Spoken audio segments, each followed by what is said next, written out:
మీ దగ్గర బైబిల్స్ ఉన్నట్లయితే మత్తయి సువార్త 6వ అధ్యాయము 19వ వచనం నుండి 21వ వచనం వరకు చెప్పండి. భూమి మీద మీ కొరకు ధనమును పుచ్చుకొనవద్దు. ఇక్కడ చెమటయు తుప్పును తినివేయును. దొంగలు కన్నుమూసి దొంగిలెద్దరు. పరలోకమందు మీ కొరకు ధనము పుచ్చుకొనుడి. అచ్చట చెమటైనను తుప్పైనను దానిని తీసివేయొద్దు. దొంగలు కన్నుమూసి దొంగిలరు. నీ ధన ఎక్కడ నుండును అక్కడనే నీ హృదయము నుండును. దేహమునకు దేహము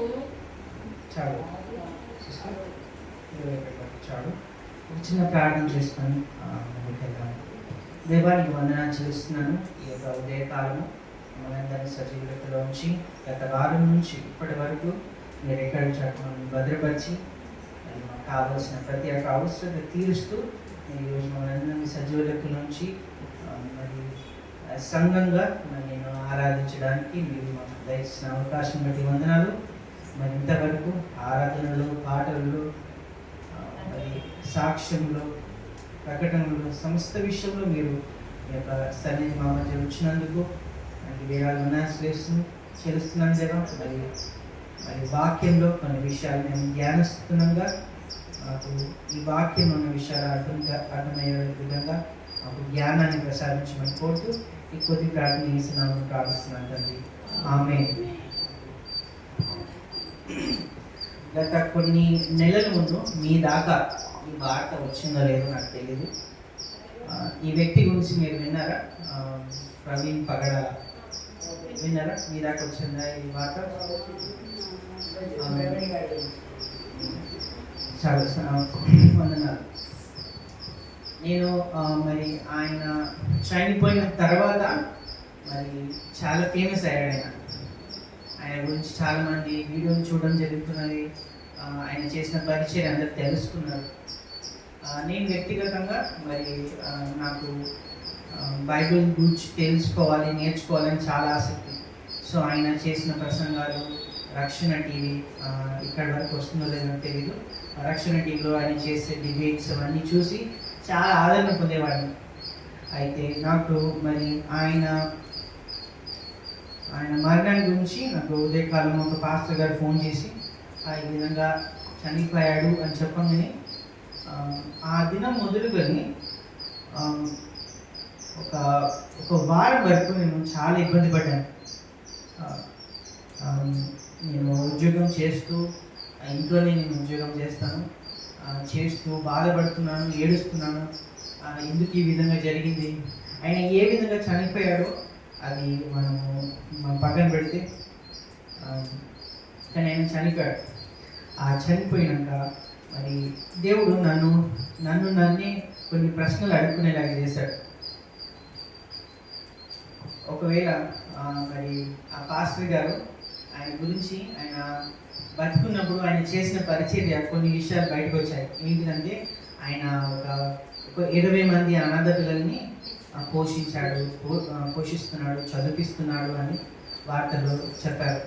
ఆయనకు ఒక కంపెనీ ఉన్నది.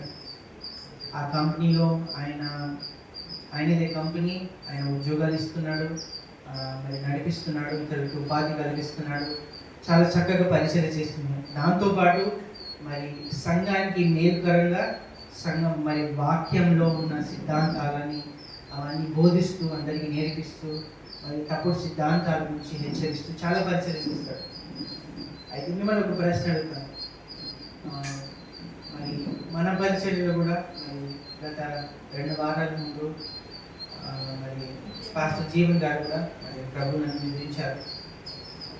ప్రశ్న అడుగుతాను, ఒకవేళ జీవన్ పాస్టర్ గారు బతికి ఉన్నట్లయితే ఆయన ఇంకా పరిచయం చేసేవాడ మంచిగా? ఖచ్చితంగా ఇంకా చాలా పరిచయం చేసి ఆయనకుండే నార్మల్గా కూడా ఆయన ఇంకా 10 సంవత్సరాలు 20 సంవత్సరాలు బతుకుంటే ఇంకా గొప్పగా చేసేవాడేమో. పాస్టర్ ప్రవీణ్ పగడాల కూడా ఆయన ఒకవేళ బతుకుంటే చాలా పరిచయం చేసేవాడు. కానీ ఒక విషయాన్ని గమనించినట్లయితే దేవుడు ఆయన మరణాన్ని అనుమతించాడు. ఈ విషయాన్ని మనము మర్చిపోకూడదు. ఎందుకంటే బైబిల్లో ఒక వచనం ఏమున్నదంటే, మరణము జీవము ఎవరి వశంలో ఉన్నాయి? దేవుని వశం. దేవుడు అనుమతించకపోతే మనం సజీవంగా ఉండలేము, మరణం కూడా మనకు రాదు. ఆయన అనుమతించాలి. ఆ విషయాన్ని మనము సంపూర్ణంగా నమ్మాలి. ఈ విషయాన్ని జ్ఞాపకం చేసుకుంటూ నేను దేవుడు నన్ను కొన్ని ప్రశ్నలు అడిగాడు. ఆ ప్రశ్నలు నన్ను కదిలించాయి. జీవన్ గారు కూడా చనిపోయినప్పుడు కూడా నేను ఆ వారంలో దేవునితో మాట్లాడిన సంభాషణ నాకు మళ్ళీ ఒకసారి గుర్తొచ్చింది. ఏం ప్రశ్నించారంటే, నేను రక్షణ పొందానా? ఒకవేళ రాత్రి ఈ సంవత్సరాలు నేను పరిచయం చేశాను, ఒకవేళ ఈ రాత్రి నేను దేవుడు నా ప్రాణాన్ని అడిగితే నేను పరలోకం పోతానా అని ఒక ప్రశ్న నన్ను నేను అడుక్కున్నాను. ఇంకో ప్రశ్న ఏం అడిగానంటే, నేను దేవుని కొరకు చేయాల్సిందంత చేశాను, ఇంతవరకు జీవించానా? కానీ దేవుని కోసం నేను ఏమైతే చేయాలనుకుంటున్నానో అవన్నీ చేశానా? తృప్తుందా నాకు ఈ రోజు వరకు? దేవా, నీ కొరకు నేను అంత సమస్తం చేశాను, ఇప్పుడు నా ప్రాణాన్ని నువ్వు తీసుకో, నాకేం పర్లేదు అనే స్థితిలో నేను ఉన్నానా? ఆ ప్రశ్నకి నాకేం జవాబు రాలేదు. నేను ఇంకా నిత్యత్వం కొరకు నేను సిద్ధంగా ఉన్నానా? చాలాసార్లు మనం ఇప్పుడు మర్చిపోతాం ఏంటంటే, ఈ భూలోకంలో మనకుండే సమస్తమైన పనులలో, అది ఈ పొలం పనులే కావచ్చు, లేకపోతే ఉద్యోగాల మీద కావచ్చు, చదువులే కావచ్చు, ఇవన్నిట్లో మనము మంచిది. ఇవన్నీ మనకు బతుకు తెరువు కొరకే ఇవన్నీ మనం చదవాలా, ప్రయాసపడాలా, ఉద్యోగం చేసుకోవాలి, ఇవన్నీ మంచిది. కానీ ఇది ఈ లోకాన్ని మట్టికే కదా, ఈ లోకాన్ని మట్టికే. కానీ నిత్యత్వం కొరకు మనం ఏం చేస్తే మన నిత్యత్వము మంచిగా ఉంటుంది, మన దాని కొరకు సిద్ధపడుతున్నామా? మీరు ఒక గీతని ఊహించుకోండి, ఇక్కడ నుంచి ఒక గీతను ఊహించుకోండి. ఆ గీత అంతా నిత్యత్వం, ముగించబడదు గీత. ఆ నిత్యత్వంలో దాంట్లో ఒక చిన్న గీత మాత్రమే సమయం. ఆ సమయంలో మనం ఉన్నాం. ఆ సమయము ఎప్పుడు ఆరంభమైంది? భూమి దేవుడు ఆకాశం సృజించాడు కదా, అది మొదలు. యేసు ప్రభు తిరిగి వచ్చినాక ముగించబడుతుంది. ఆ సమయం ముగించబడుతుంది. మళ్ళీ తిరిగి మనమందరము నిత్యత్వంలో ఉంటాం. అది మంచి నిత్యత్వమా, పరలోకమా, నరకమా, ఏదో ఒకటి. నిత్యత్వం అయితే మనమందరము వెళ్ళబోతున్నాం. దానికి నేను సిద్ధంగా ఉన్నానా అని నేను ప్రశ్నించుకున్నప్పుడు, ఆ నిత్యత్వం కొరకు నేను ప్రయాసపడుతున్నానా, ఒక నిత్యత్వం కొరకు ప్రయాసపడుతున్నానా, దానికి జవాబు నేను ఇవ్వలేకపోయాను. అయితే ఈ ఉదయకాలము నేను మన నిత్యత్వము మనము సరైన విధంగా ఉండాలి అని అంటే, మనము రెండు విషయాల గురించి మనము జ్ఞాపకం చేసుకోవాలి. రెండు విషయాలు మీతో పంచుకోవాలని ఆశపడుతున్నాము. మొదటిది, మన నిత్యత్వము మంచిగా ఉండాలంటే మనకు రక్షణ యొక్క నిశ్చయత మనకు ఉండాలి. మనము రక్షణ పొందాము అనే ఒక నిశ్చయత. ఎదురుకాలము ఒకేలా ఇది ఒక ప్రశ్న. నేను సంఘంలో ఉన్నప్పుడు నన్ను యవనస్తులకు వాక్యం చెప్పే ఒక వ్యక్తి ఈ విధంగా ప్రశ్నించాడు. ఒకవేళ రాత్రి నువ్వు చనిపోతే పరలోక రాజ్యానికి వెళ్తావా అని సంఘంలో అడిగాడు, బయట కాదు. సంఘంలో అడిగితే ఎంతమంది ఖచ్చితంగా చెప్తారు మీరు పరలోక రాజ్యానికి వెళ్తారు ఈ రాత్రి అంటే? ఎవరు లేపలేచి, అందరం క్రైస్తవులమే, ఎవరు రేపలేదు. ఎవరికి నిశ్చయత లేదు. ఎవరికి నిశ్చయత లేకపోతే ప్రాబ్లమే కదా. ఇప్పుడు నువ్వు పరలోక రాజ్యం వెళ్తున్నావో లేదో నీకు నిశ్చయత లేకపోతే అదొక ప్రాబ్లమే కదా. 2వ పేతురు 1వ అధ్యాయము 10వ వచనం ఎవరైనా తీసి చదువురా. పేతురు ఒక మాట రాస్తున్నాడు సంఘానికి. 2వ పేతురు 1వ అధ్యాయము 10వ వచనం. అందువలన సహోదరులారా, మీ పిలుపుని ఏర్పాటును నిశ్చయము చేసుకొనుటకు మరి జాగ్రత్త పడుడి. మీరిట్టి క్రియలు చేయువారైతే ఎప్పుడునూ త్రొట్టిల్లరు. అలాగున మన ప్రభువులు రక్షకుడైన యేసుక్రీస్తు యొక్క నిత్య రాజ్యంలో ప్రవేశము మీకు సమృద్ధిగా అనుగ్రహింపబడును. Thank you. ఇక్కడ పేతురు అంటున్నాడు, పేతురు అంటున్నాడు, అందువలన సహోదరులారా మీ పిలుపును అనగా రక్షణను ఏర్పాటును నిశ్చయం చేసుకుంటకు ఏం చేయాలంట? మరి జాగ్రత్త పడాలి, ఇంకెక్కువ జాగ్రత్త పడాలి. ఇంగ్లీష్లో ఏమంటుందంటే be all the more eager, అంటే మీరు ఏమైనా చేసి ఖచ్చితం చేసుకోండి. మీరు పరలోక రాజ్యం పోతున్నారో లేదో ఖచ్చితం చేసుకోండి అని పేతురు అంటున్నాడు. ఎందుకు ఖచ్చితం చేసుకోవాలంటే ఒకవేళ మీరు రక్షణ పొందకపోతే అలాగే మన ప్రభువును రక్షకుడైన యేసుక్రీస్తు యొక్క నిత్య రాజ్యంలో ప్రవేశము మీకు సమృద్ధిగా అనుగ్రహింపబడును. రక్షణ పొందిన వారైతే నిత్య రాజ్యంలో ప్రవేశము మనకు ఉన్నది అని పేతురు చెప్తున్నాడు. చాలాసార్లు మన దగ్గర చాలా సమయం ఉందని ఒక భ్రమలో ఉంటాం అందరం. చాలా మరి ప్లాన్ వేసుకుంటాం, ప్రణాళికలు వేసుకుంటాం. ఈ నెలంతా ఇప్పుడు క్రిస్మస్ పండుగ రాబోతుంది కదా, బట్టలు ఎప్పుడు కొనాలి, ఎక్కడికి వెళ్ళాలి, క్యారల్స్ చేసుకోవాలి, లేకపోతే ఎక్కడైనా మీటింగ్లోకి వెళ్ళాలి, లేకపోతే కొత్త సంవత్సరంలో ఎక్కడికి వెళ్ళాలి, చాలా ఒకడే ఇంకా వేసుకోకపోతే వేసుకుంటాం ఖచ్చితంగా. కానీ రేపు ఏం జరగబోతుందో ఎవ్వరికి ఏమీ తెలియదు. మీరు గమనించినట్లయితే ఈ సంవత్సరము చాలా యాక్సిడెంట్స్ జరిగినాయి ఇండియాలో. అది చాలా భయంకరమైన యాక్సిడెంట్స్ జరిగినాయి. మీరు గమనించిన న్యూస్లో వినే ఉంటారు, అహ్మదాబాద్లో ఒక పెద్ద ప్లేన్ క్రాష్ అయింది. ఎంతో కొన్ని వందల మంది ఉన్నారు. అందులో చాలా మంది స్టోరీస్ కొన్ని చదివాను. ఒక కుటుంబము, ఒక డాక్టరు, ఆయన ఇక్కడ లండన్లో ఉండేవాడంట. వాళ్ళ భార్య ఇండియాలో ఉండే. సో ఇండియాకు వచ్చి వాళ్ళ భార్యని అక్కడ ఉన్న పనులన్నీ ముగించుకొని వాళ్ళ బాబుని పిల్లలు తీసుకొని లండన్కి వెళ్ళి కొత్తగా నూతనంగా జీవితాన్ని ప్రారంభించాలి అని ఎంతో ఆశతోటి ఇండియాకి వచ్చి వాళ్ళని తీసుకెళ్తున్నాడు.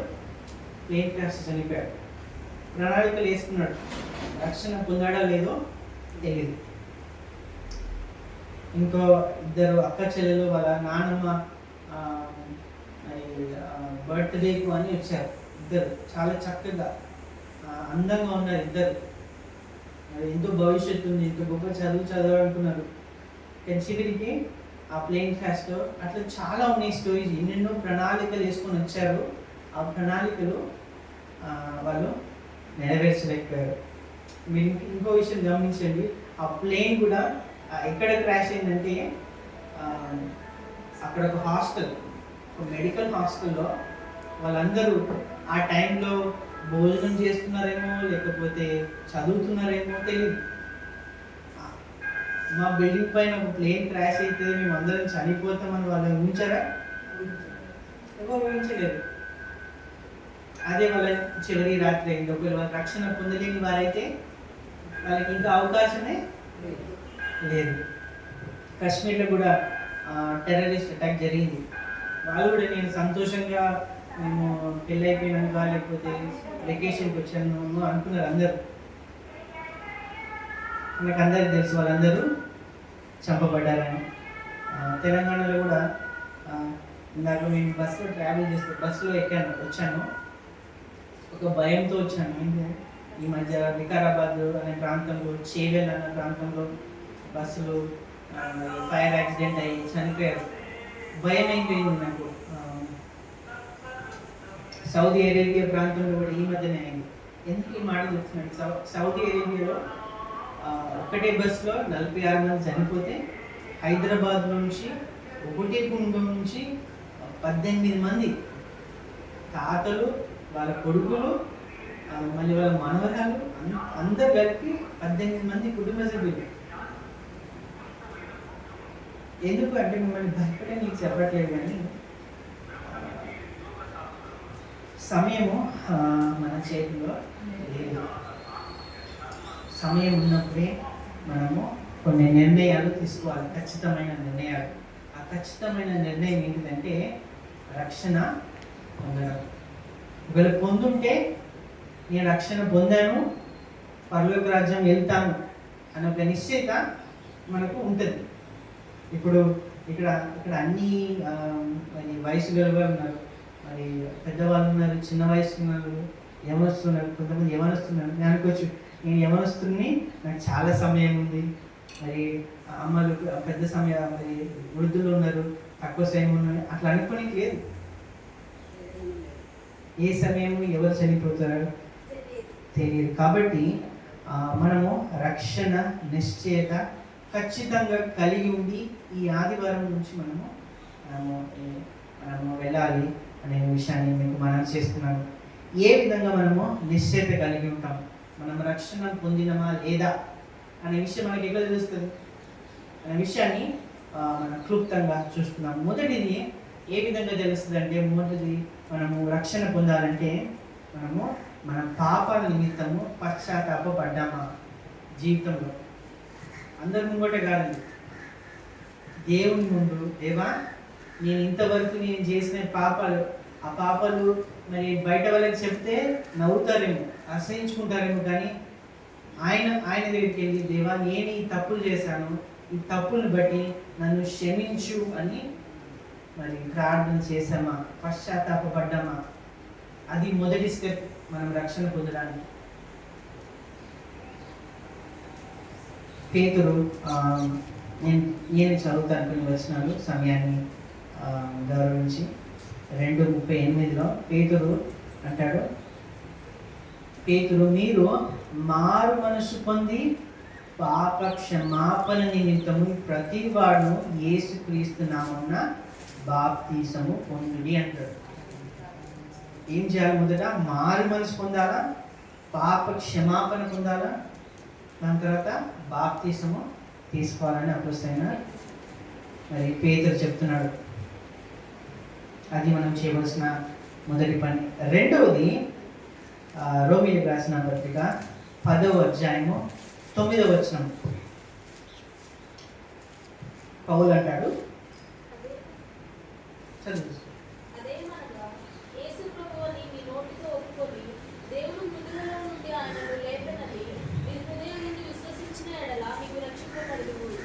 Thank you sister. అదేమనగా యేసుని ప్రభు అని నోటితో ఒప్పుకొని దేవుడు మృతుల నుండి ఆయనను లేపినని నీ హృదయంలో విశ్వసించిన యెడల నువ్వు రక్షణ పొందుదు. అక్కడ అందరూ యేసు ప్రభు దేవుడు అని ఒప్పుకున్నారా? నమ్ముతున్నారా? మీరందరూ రక్షణ పొందారు. ఆ ఖచ్చితమైన విశ్వాసం నీకు ఉండాలి, సందేహపడదు. బైబిల్ ఏం కదా, రక్షణ ఉచితమైనది. మీరు నేను చేసి ప్రయాసపడి పొందేది కాదు, దేవుని కార్యమే. ఎఫెసీ పత్రికలో 2వ అధ్యాయం అంటాడు, మనము కృప వలననే రక్షణ పొందాము అని అపోస్తలుడైన పౌలు అంటాడు. ఆ మాట ఒక మాట చదువుతున్నాం. మీరు విశ్వాసము ద్వారా ప్రపంచాన్ని రక్షింపబడి ఉన్నారు. ఇది మీ వలన కలిగినది కాదు, దేవుని వరమే. దేవుని వరమే, మీ వలన కలగలేదు, ఎవరి వలన కలగదు కూడా, దేవుని వరమే. దేవుడు మీరు ఒప్పుకున్నట్లయితే ఆ వరం దేవుడు మీకు ఇచ్చాడు. కాబట్టి అందరూ ఖచ్చితమైన నిశ్చయం ఏముండాలంటే, నేను యేసు ప్రభుని నమ్మాను కాబట్టి నాకు నిత్యత్వము పరలోక రాజ్యము అని ఖచ్చితమైన విశ్వాసము అందరం కలిగి ఉండాలి. మీరే కాదు, నేను కూడా కలిగి ఉండాలి. అయితే మనం యేసు ప్రభువును నమ్మాము, పాప క్షమాపణ పొందాము. మన రక్షణ విషయంలో ఇంకా ఆధారాలు ఏంటిది? మన రక్షణ పొందాము అనే దానికి ఆధారాలు ఏంటి అంటే, మనము దేవుడు ఏ విధంగా పాపాన్ని ద్వేషిస్తాడో అదే క్రమంలో మనం కూడా ద్వేషిస్తున్నాము. పాపము మన వ్యక్తిగత జీవితంలో, స్కూళ్ళల్లో, కాలేజెస్లో, మన పొలంలో, మనం చేసే పనుల్లో, మనము పాపం చేసే విషయంలో అబద్ధమే కావచ్చు, దొంగతనమే కావచ్చు, అన్యాయమే కావచ్చు, అది ఏదైనా కావచ్చు. పాపం సంతోషంగా చేస్తున్నామా లేకపోతే ద్వేషిస్తున్నామా? బైబిల్ ఏముంటుందంటే మరి కీర్తనలు 5:6లో నీవు దుష్టత్వము చూచి ఆనందించు దేవుడు కావు. దేవుడు పాపాన్ని చూసి ఆనందించాడు, చెడుతనాన్ని అసహించుకుంటాడు అని వాక్యం సెలవిస్తున్నాడు. కీర్తనలు 97:10లో యెహోవాను ప్రేమించు వాళ్ళారా చెడుతనమును అసహించుకొనుడి, తన భక్తుల ప్రాణమును ఆయన కాపాడుచున్నాడు అంటాడు కీర్తనకారుడు. చెడుతనాన్ని అసహించుకొనుడి అంటాడు. హెబ్రీ పత్రిక 1:9లో ఏం రాయి ఉంటుంటే, నీవు నీతిని ప్రేమించితివి, దుర్నీతిని ద్వేషించితివి అని దేవుడు అంటాడు. దేవుడు ద్వేషించిన దాన్ని మనము ప్రేమించాలి. రక్షణ పొందినాక మనము పాపం విషయంలో మనము ఇబ్బంది పడాలి, చేయడానికి ఇబ్బంది పడాలి. ఇబ్బంది పడకుండా మనకు అది సులువుగా చేస్తున్నట్లయితే మీలో రక్షణ లేదు. మీలో నాలో దేవుడు ఉన్నట్లయితే పాపం విషయంలో మనము అసహించుకుంటాము. ఇప్పుడు బయట పెండ కనిపిస్తుంది అనుకో, పెండ దగ్గరికి వెళ్ళి చేతిలో పట్టుకోం కదా, అసహించుకుంటాం. ఆ విధమైన దృష్టి మనం పాపం విషయంలో ఉండాలి. మనం బయటిది ఒక మన చేతిది మనది తెలంగాణలో ఈ మాట అంటారు గలీజ్ అంటారు, ఆంధ్రాలో ఏమంటారో తెలియదు కానీ ఏమంటారు సిరాక,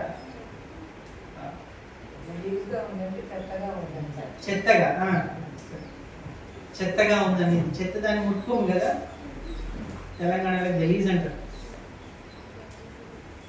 మనకి పాపం విషయంలో అదే స్వభావాన్ని మనం కలిగి ఉండాలి. అది చిన్నదైనా మనం అబద్ధం ఎంత ఈజీగా చెప్పేస్తాం కదా, కానీ దేవుని అబద్ధం అంటే చిరాకు, గలీజ్ అంటే బాగుంటుంది చిరాకు. దేవుడు ఇంకో మాట అంటే అసహ్యం. చిన్న విషయం, పాపంలో ఇది చిన్న పాపము అది పెద్ద పాపం అనేది ఏం లేదండి. పాపమే. మనం దాన్ని మనకి కొలవకండి.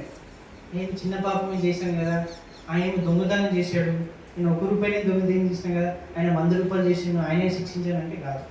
దొంగతనమే అబద్ధం. కాబట్టి దేవుడు ఏ విధంగా ద్వేషిస్తున్నాడు, నేను వచనాన్ని రాసుకోలేదు కానీ సామెతల్లో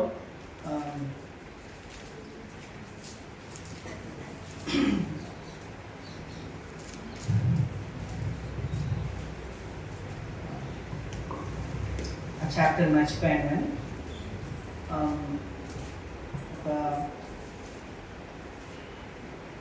ఒక అధ్యాయంలో 16 నుంచి 19 మళ్ళీ చెప్తాను. ఆ అధ్యాయం ఏందో అక్కడ ఏం రాయబడింది, యెహోవాకు అసహ్యములైనవి 6 గలవు, 7 ఆయనకు హేయములు.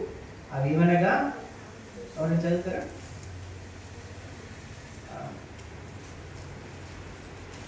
ఆరో అధ్యాయం చూడండి, అందరికి చెప్పండి. ఇక్కడ 6వ అధ్యాయం 16 నుంచి 19 చదవండి సిస్టర్.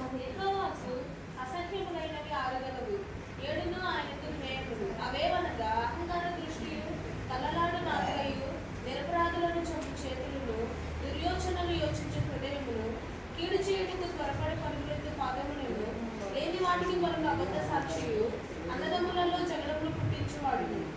నా కుమారుడా, నీ తండ్రి చాలు ఆజ్ఞ చాలు. ఆలోచన చేయడం కూడా దేవునికి అసహ్యము అంటున్నాడు. చెడు ఎన్నిసార్లు ఆలోచిస్తున్నాము? దాని గురించి ఎప్పుడైనా ఆలోచించారా? చేసే విషయంలో చాలా జాగ్రత్త ఉంటాను. కానీ ఈ పని చేస్తున్నావు అంటే నేను అస్సలు చేయట్లేదు. ఆలోచిస్తున్నావా అంటే ఆలోచిస్తున్నాం ఖచ్చితంగా, ఏదో కొంచెం అన్నా. ఆలోచన కూడా దేవుడు అసహించుకుంటాడు. మనం క్రైస్తవులం అయితే మన ఆలోచన కూడా సరైన విధంగా ఉండాలి. దేవుడు ఆలోచన కూడా మరి ద్వేషిస్తాడనే విషయం జ్ఞాపకం చేసుకుంటున్నాను. మనము క్రైస్తవులుగా ఉన్నామంటే ఇంకో రుజువు, ప్రాముఖ్యమైన రుజువు ఏంటిదంటే మనలో ఆత్మ ఫలాన్ని మనము కలిగి ఉండాలి. ఆత్మ ఫలాలు తెలుసు అందరికీ? 9 ఉన్నాయి. ఎవరికైనా బైహార్డ్ వచ్చా? వస్తే గిఫ్ట్ ఇస్తాను.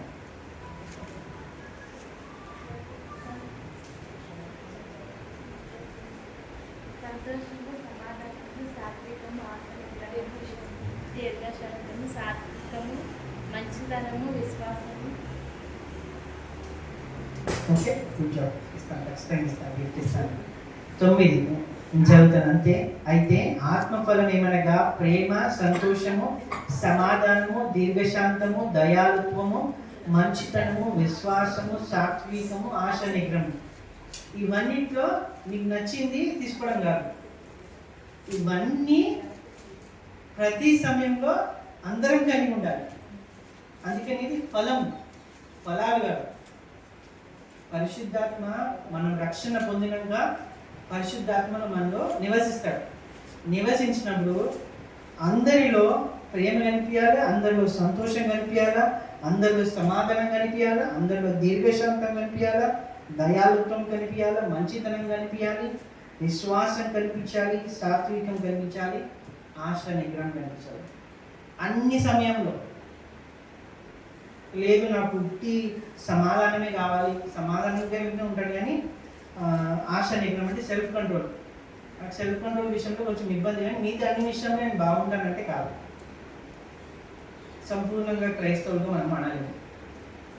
కాబట్టి మనలో పరిశుద్ధాత్మ దేవుడు ఉంటే ఆయన కింద ఆయన మాటకు లోబడిన వారం అయితే ఆయన ఈ ఆత్మ ఫలాన్ని మనలో కనిపించేలాగా ఆయనే సాయం చేస్తాడు.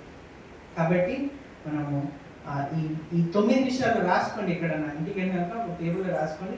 ఇవన్నీ ప్రతిరోజు నేను చూపిస్తున్నానా లేదా, ఏ విషయంలో నేను బలహీనంగా ఉన్నానో దేవుడిని అడగండి. మరి దేవుడు మరి మీకు సహాయం చేస్తాడు. 5వది ప్రాముఖ్యంగా మన రక్షణ పొందినాక మనలో ఇంకో రుజువు ఏంటిదంటే మనము ఆయన చిత్తాన్ని చేసే వారంగా ఉండాలి. మరి అందరికీ ఒక చిత్తం ఉన్నది దేవుని విషయంలో. దేవుడు ప్రతి ఒక్కరికి నేను మీకు అందరికీ ఒక క్వశ్చన్ అడుగుతాను. యోనా స్టోరీ తెలుసా? యోనా భక్తుడు స్టోరీ తెలుసా? యోనా పారిపోతాడు. సో దేవుడు యోనాకి చెప్పిన పని ఏంటి, ఆయన దేవుని చిత్తం ఏంటిది అని ఆయన జీవితంలో? నినివేకి వెళ్ళాలి, అది దేవుని చిత్తం. అక్కడికి వెళ్ళి ఏం చేయాలి? సువార్త చెప్పాలి. చేశాడు ఆయన? చేశాడు. చేయలేదు అన్నట్టు చేశాడు. చేయలేదా? చేశాడైతే చేశాడు కదా. ఒక మన స్టోరీలో ఆయన విధేయత చూపించకుండా తర్షీషు ఇస్తాడు కదా. అంటే దేవుడు కోప్పడి, యోనా నేను ఇంత గొప్ప దేవుడిని నువ్వు నన్నే తిరస్కరించి నువ్వు వెళ్ళిపోతావా? నువ్వు నాకు అవసరం లేదు, అక్కడ వేరే ప్రవక్త లేదనుకుంటున్నావా? నేను ఎవరినో ఒక ప్రవక్త తీసుకెళ్ళి అక్కడ సువార్త చెప్పిస్తా అన్నాడా దేవుడు? యోనా పని యోనానే చేయాలి. మీ పేరేంటి సిస్టర్? శృతి. మీ పేరు? సాత్విక. శృతి పని చేయట్లేదని శృతి పని దేవుడు సాత్విక ఇవ్వడు. ఎవరి చిత్తం వారిదే. ఇప్పుడు నీ ఉన్న చదువుల్లో నీ నీ దేవుడు నీకు ఒక పని అప్పుడు చెప్తే ఆ పని నువ్వే చేయాలి, నేను వచ్చి చేయలేను కదా. అందరికీ ఒక ప్రత్యేకమైన చిత్తాన్ని దేవుడు ఏర్పరిచాడు.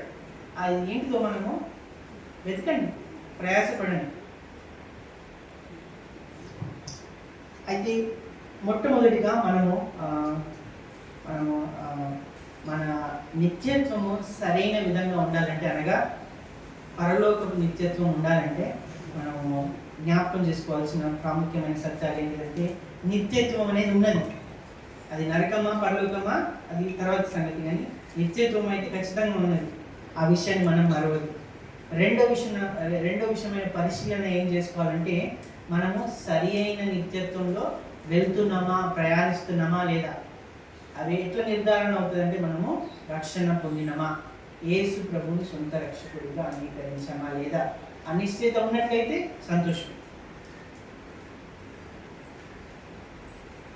అయితే రెండోది, ఇది చాలా ప్రాముఖ్యం. ఇందాక చెప్పినట్టు మనము రక్షణ నిశ్చయిత ఖచ్చితంగా ఉన్నది. పరలోక రాజ్యం వెళ్ళిపోతున్నాం, మన పని అయిపోయింది. ఇంకా చాలాసార్లు మనం క్రైస్తవులంగా ఇక్కడ ఏ విధంగా ఆలోచన ఉండేమో, కానీ హైదరాబాద్లో ఏ విధంగా ఉంటారంటే చాలామంది రక్షణ పొందినాను కదా చాలు, నేను పరలోక రాజ్యానికి వెళ్ళిపోతున్నాను, ఒక టికెట్ దొరికింది, నేను వచ్చేసిన పరలోకం వచ్చిన. అక్కడికి వెళ్ళినాక మీరు కూడా నమ్ముతున్నారేమో నాకు తెలియదు, పరలోక రాజ్యానికి వెళ్ళి నేను చప్పట్లు కొడతాను, దేవుని స్తుతిస్తాను, ఆరాధిస్తాను, దేవదూతలాగా ఉంటాను అనుకుంటున్నారా? మీరు ఏం చేస్తారనుకుంటున్నారు పరలోక రాజ్యంలో? అందరం పరలోక రాజ్యం పోతున్నాం కదా, అందరం యేసులో నమ్ముతున్నాం, అందరం పరలోక రాజ్యం పోతున్నాం. అక్కడికి వెళ్ళి ఏం చేస్తున్నాం? మనం దేవుని ఆరాధిస్తున్నాం. ఇంకా హల్లెలూయా హల్లెలూయా అంటామా? దేవుని స్తుతిస్తాం, ఆయన గణపరచాలి, స్తుతించాలి, ఆరాధించాలి.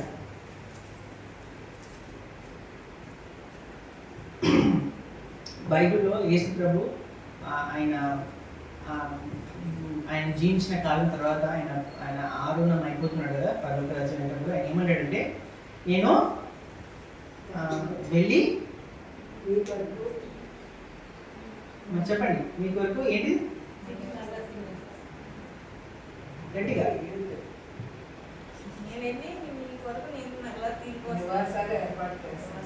తిరిగి వస్తాడు, నివాసాలు ఏర్పిస్తాను, ఇంకొక స్థలము సిద్ధపరచడానికి వెళ్తున్నాను.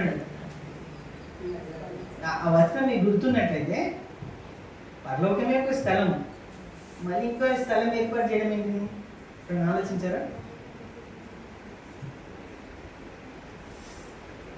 పరలోకమే స్థలం కదా, మరి ఆయన వెళ్ళి నీ కొరకు నేను స్థలం ఏర్పరుస్తున్నానంటే అందరికి ఒక్కొక్క స్థలం ఉంటుందా అక్కడ? తెలియదు, కానీ ఉంటుందని యేసు అంటున్నాడు. ఆయన మాటలు ఉన్నట్టు తీసుకుంటే మనము అంటే ఏదో ఉన్నది సస్పెన్స్.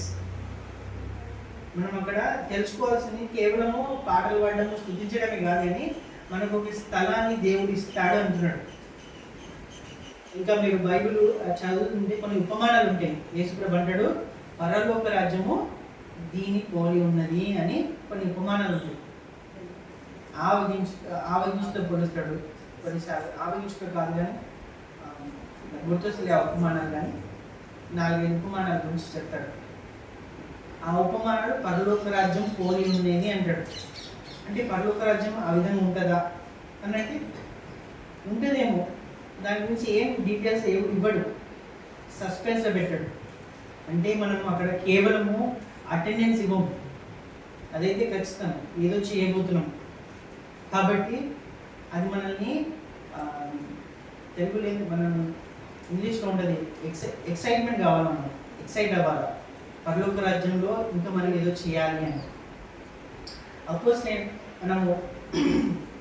అపోస్తలుడైన పౌలు 2 కొరింథీ ముందు ఎఫెసీకి రాసిన పత్రిక 2వ అధ్యాయము 10వ వచనంలో అపోస్తలుడైన పౌలు అంటాడు, సమయాన్ని నేనే చదువుతాను, ఎవరైనా ముందు 2 కొరింథీ 5:10 తీసి పెట్టండి. ఎఫెసీ 2:10లో, మరియు వాటి యందు మనము నడుచుకొనవలెనని దేవుడు ముందుగా సిద్ధపరిచిన సత్క్రియలు చేయుటకు మనము క్రీస్తునందు సృష్టింపబడిన వారమై ఆయన చేసిన పని అయి ఉన్నాము. ఎందుకు దేవుడు చేశాడంట మనల్ని? వచనం చదివితే మీరు, మన కొరకు ముందుగా సత్క్రియలు దేవుడు ఏర్పరిచాడంట అందరి కొరకు. ఆ సత్క్రియలు ఏంటో మనము ప్రయాసపడి తెలుసుకోవాలి. ఏదో చేయాలని దేవుడు మన కొరకు సిద్ధపరిచి ఉంచాడు. రక్షణ పొందినాక ఇది విశ్వాసులకు రాసింది. ఎఫెసీ పత్రిక విశ్వాసులకు రాశాడు. ఏమని రాశాడంటే, దేవుడు ముందుగా సిద్ధపరిచిన సత్క్రియలు చేయుటకు మనము క్రీస్తు యేసునందు సృష్టించాడంట. ఆయన చేసిన పని అన్నాము. ఆ సత్క్రియలు ఏంటిదో దేవుడు ఏదైతే దాచాడో, ఏదైతే మన కొరకు ఏర్పరిచాడో అది మన బాధ్యత. క్రైస్తవులంగా రక్షణ పొందినాక ఎన్ని సంవత్సరాలు అయిందో నాకు తెలియదు, కానీ 1 సంవత్సరం అయిందో, 2 సంవత్సరం అయిందో, 3 సంవత్సరం అయిందో, దేవుడు మీ కొరకు ఏర్పరిచిన సత్క్రియలు ఏంటిదో, మీ చిత్తం ఏంటిదో, దేవుడు మీ ద్వారా చేయవలసిన కార్యం ఏంటిదో వెతికారా, తెలుసుకున్నారా? మీరే చేయవలసిన పనులు ఉన్నాయి, అందరు చేయవలసిన పనులు ఉన్నాయి, కానీ మీరు వ్యక్తిగతంగా అందరు ప్రతి ఒక్కరు, నేను వృద్ధులు అయిపోయిన సమయం అయిపోయింది కాదు, ప్రతి ఒక్కరూ సంఘానికి దేవుని రాజ్యం కొరకు కొన్ని కార్యం చేయాలి. అవి ఏంటియో దేవుడు మీకు బయలుపరుస్తాడు. నా విషయంలో నేను ఏం చేయాలో దేవుడు నాకు బయలుపరుస్తున్నాడు, చెప్తాడు. భవిష్యత్తులో కూడా అవి నేను చేయాలి, నేను మాత్రమే చేయాలి. మరి యోనా మాత్రమే చేయాల్సిన పని. మరి యోనా చేశాడంటే చేశాడు, కొంచెం ఇబ్బంది పడ్డాడని చేశాడు. మనం కూడా త్వరగా విధేయత చూపిస్తే ఈజీగా చేయొచ్చు పని. యోనాలాగా అవిధేయత చూపించుకుంటూ ప్రయాసపడి ఇబ్బందులు పడి అవన్నీ కష్టాలు అనుభవించాలంటే అవిధేయతగా ఉండొచ్చు, పర్లేదు. అవన్నీ ఇబ్బందులు పడాలనుకుంటే మనం దేవుడికి వ్యతిరేకంగా వెళ్ళొచ్చు, కానీ సులువుగా చేసుకోవాలంటే దేవుడు చెప్పగానే దేవుడు మనకు గురించి చెప్తాడు, ఈ పని చెయ్యి అంటే చేసేయండి, మంచిది. కాబట్టి ఆ విధంగా చేస్తే మనకు దేవుని చిత్తాన్ని తెలుసుకునే వారంగా ఉంటాం. 2 కొరింథీ 5:10 చంద్ర. తాను జరిగించిన క్రియలు చొప్పున అవి మంచివైనను సరే చెడ్డమైనను సరే దేవునితో జరిగిన వాటి ఫలమును ప్రతివాడు పొందినట్లు మనమందరమును క్రీస్తు న్యాయపీఠం ఎదుట ప్రత్యక్షము కావాలి. Thank you. రక్షణ పొందిన ప్రతి ఒక్కరు, మరి రక్షణ లేని వారి నుంచి కాదు, రక్షణ పొందిన ప్రతి వ్యక్తి, ఇక్కడ ఉన్న ప్రతి వ్యక్తి, నాతో కూడా, పాస్టర్ దేవేందర్ కూడా, అందరము న్యాయపీఠం ముందు నిలబడతాం దేవుని దగ్గర. మనము ఎందుకనగా ఎందుకనగా తాను జరిగించిన క్రియలు చెప్పిన అవి మంచివైనను చెడ్డమైనను ఏమి చేసినా మన జీవితంలో బతికినంత కాలము అవన్నిటి లెక్క దేవుడు ఖచ్చితంగా అడుగుతాడు. నువ్వు రక్షణ పొందినాక ఈ పని ఎందుకు చేశావు, ఈ పని ఎందుకు చేయలేదు, ఇవన్నీ గురించి దేవుడు లెక్క అప్పచెప్పాడు. దాని విషయంలో మనము భయపడాలి. ఎందుకంటే రాకడ యేసు ప్రభు వచ్చాక జరిగే మొట్టమొదటి పని ఏంటిదంటే, ఎవరైతే రక్షణ పొందిన వారు ఎత్తబడతారో వాళ్ళకి దేవుడు తీర్పు తీరుస్తాడు. ఇదంతా ఒక ఎత్తు అయితే, మనము దాచిపెట్టిన మరి సత్క్రియల గురించి మనం ప్రయాసపడాలి, ఇవన్నీ ఉన్నాయి. కానీ ఎందుకు ప్రయాసపడాలి? పరలోక రాజ్యంకి వెళ్ళిపోయాం కదా మనం అందరం, అదొక పెద్ద బహుమానం కదా, ఇంకేం కావాలి మనకు? కానీ అపోస్తలుడైన పౌలుకి మరి ఆయన యేసు ప్రభు కొరకు జీవించే విధానం, ఆయన చేసిన పరిచర్య, ఆయన చాలా స్వార్థంతో చేశాడు. అపోస్తలుడైన పౌలు తెలుసా అందరికీ? బైబిల్లో యేసు ప్రభు కంటే తర్వాత ఎవరైనా గొప్ప వ్యక్తి ఎవరు ఉన్నారంటే అపోస్తలుడైన పౌలు. ఆయన బైబిల్లో అతిపెద్ద స్వార్థపరుడు. నమ్ముతారా మీరు? ఎందుకు చెప్తాను. కొలస్సీ చాలా వచనాల్లోనే నేనే చదువుతాను సమయాన్ని సేవ్ చేసుకోవడానికి. కొలస్సీ పత్రిక 3వ అధ్యాయము 23 నుంచి 24 వరకు. ప్రభు వలన స్వాస్థ్యమును ప్రతిఫలమును పొందుమని ఎరుగుదురు గనుక మీరేమి చేసినను అది మనుష్యుల నిమిత్తము కాక ప్రభువు నిమిత్తము అని మనస్ఫూర్తిగా చేడి మీరు ప్రభుని క్రీస్తునకు దాసులై ఉన్నారు. యేసు ప్రభు మీకు బహుమానం ఇస్తాడనే ఉద్దేశంతో మీరు పని చేయండి అని అంటున్నాడు. ఏదో బహుమానం దేవుడు ఇస్తాడు, ఆ స్వార్థంతో మీరు ఉండండి అని అంటున్నాడు. కొరింథీ రాసిన మొదటి పత్రిక 9వ అధ్యాయము 24-25లో పందెము రంగమందు పరిగెత్తు వారందరూ పరిగెత్తుదురు కానీ ఒకడు బహుమానం పొందని మీకు తెలియదా? అటువలే మీరు బహుమానము పొందినట్లు పరిగెత్తుడి. అంటే మీ విశ్వాస జీవితాన్ని ఎందుకు కొనసాగించాలంటే, ఎందుకు యేసు నడవాలి అని అంటే, ఎందుకు దేవుని చిత్తాన్ని నెరవేర్చాలంటే బహుమానం పొందాలని. ఇప్పుడు మీరు రన్నింగ్ రేస్ చేస్తున్నారు అనుకోండి, రన్నింగ్ రేస్ అంతా చేసినాక ఏం ప్రయత్నం మీరు పరిగెత్తాలంటే పరిగెత్తుతామా? అంత కష్టపడి పరిగెత్తినాక ఏం లేదండి, నువ్వు ఫస్ట్ కానీ ఏం లేదు అంటే బాగుంటుందా? అపోస్తలుడైన పౌలు అంటాడు బహుమానం పొందినట్లు పరిగెత్తుడి అని అంటున్నాడు.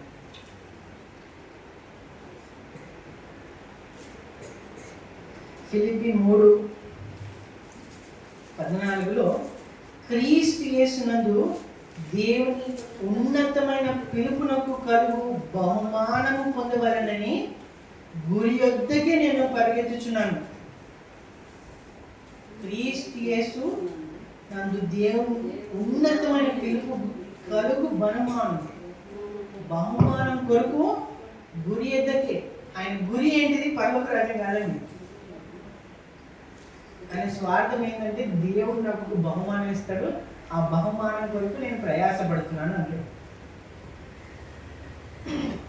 ఒక వచనం చాలా ఎవరైతే చనిపోతారో వాళ్ళ గురించి ఈ వచనాన్ని చదువుతారు. 2వ తిమోతి 4:7-8లో అందరికీ తెలిసిన వచనమే.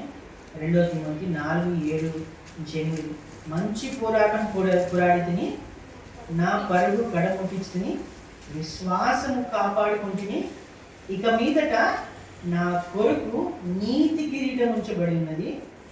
ఆ దినమందు నీతి గల న్యాయాధిపతి అయిన ప్రభు అని నాకు మాత్రమే కాకుండా తన ప్రత్యక్షతను అపేక్షించే వారికి అందరికీ అనుగ్రహించాడు. అపోస్తలుడైన పౌలు ఒక్కడే నేను చేయాల్సినంత చేశాను అని ఖచ్చితమైన విశ్వాసంతో ఆయన రక్షణ నిశ్చయిత కలిగాడు.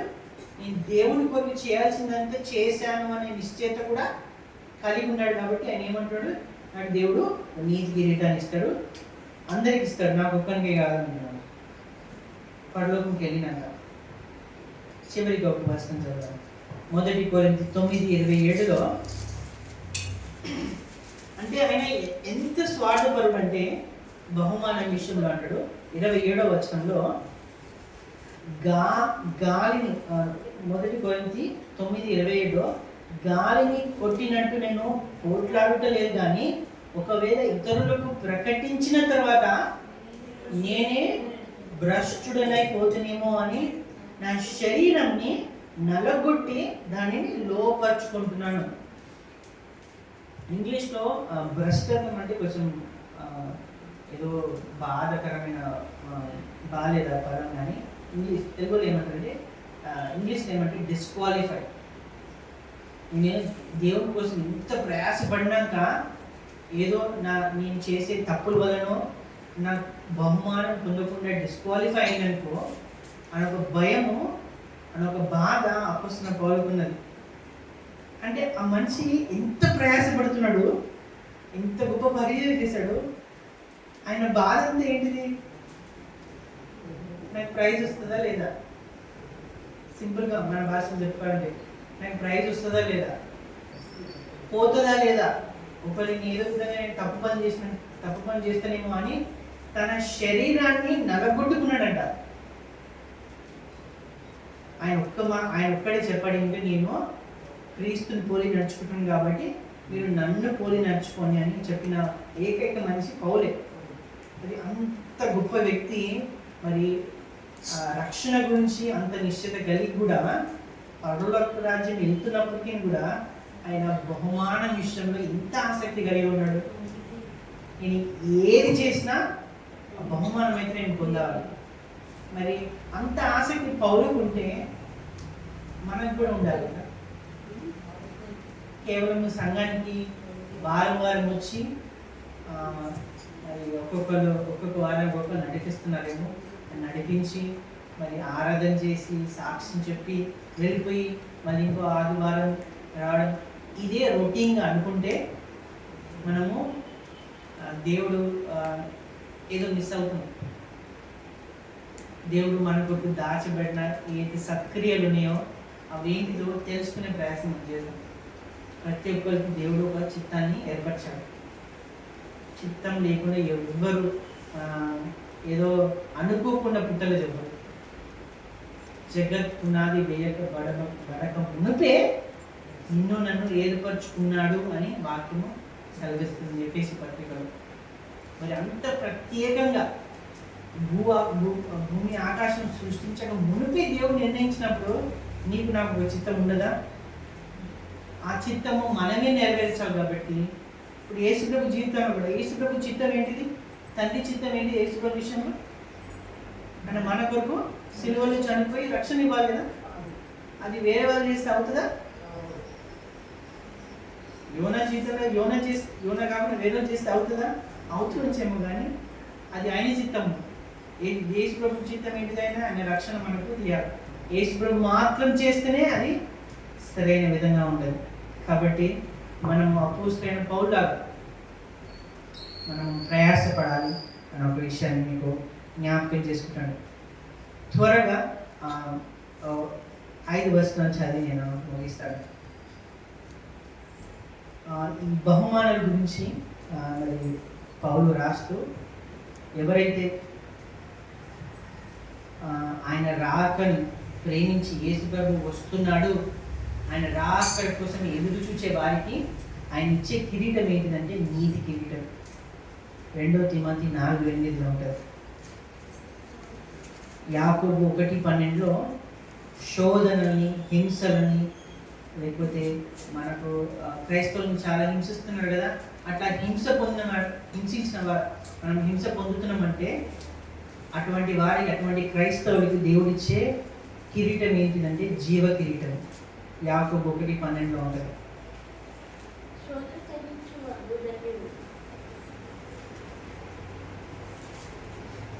చదవండి.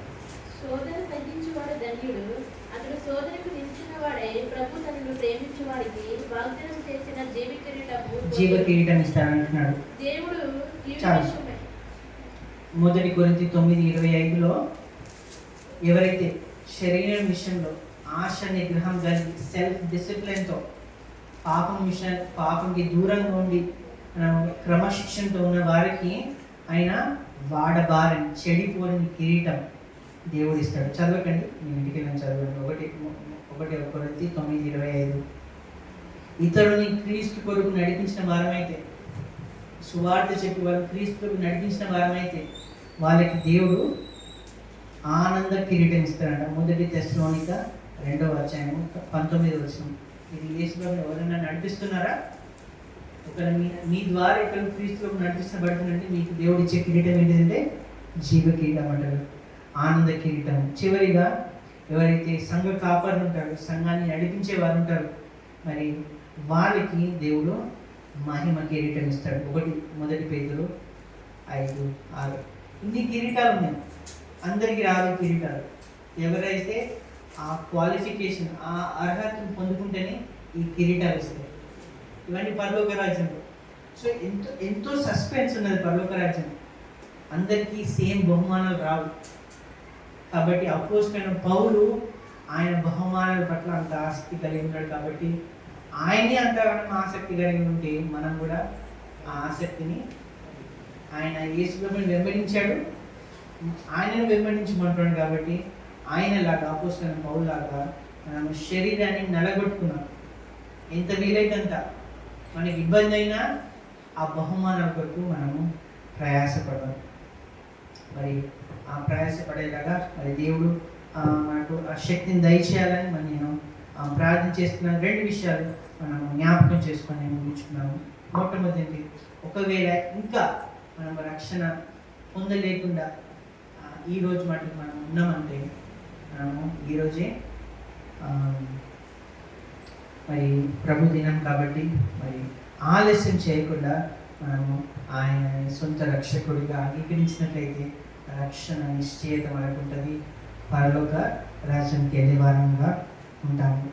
మనం ఒక రక్షణ పొందిన వారమైతే మనము ఆయన చిత్తాన్ని చేసే వారంగా ఉండి బహుమానం కొరకు ప్రయాసపడి శరీరాన్ని నలగొట్టుకొని ప్రయాసపడే వారంగా ఉండాలని మనమందరం ప్రయాస మరి దేవుడు మరి మనకు సహాయం చేయాలని కోరుతూ ఈ కొద్ది మాటలు ముగిస్తున్నాను.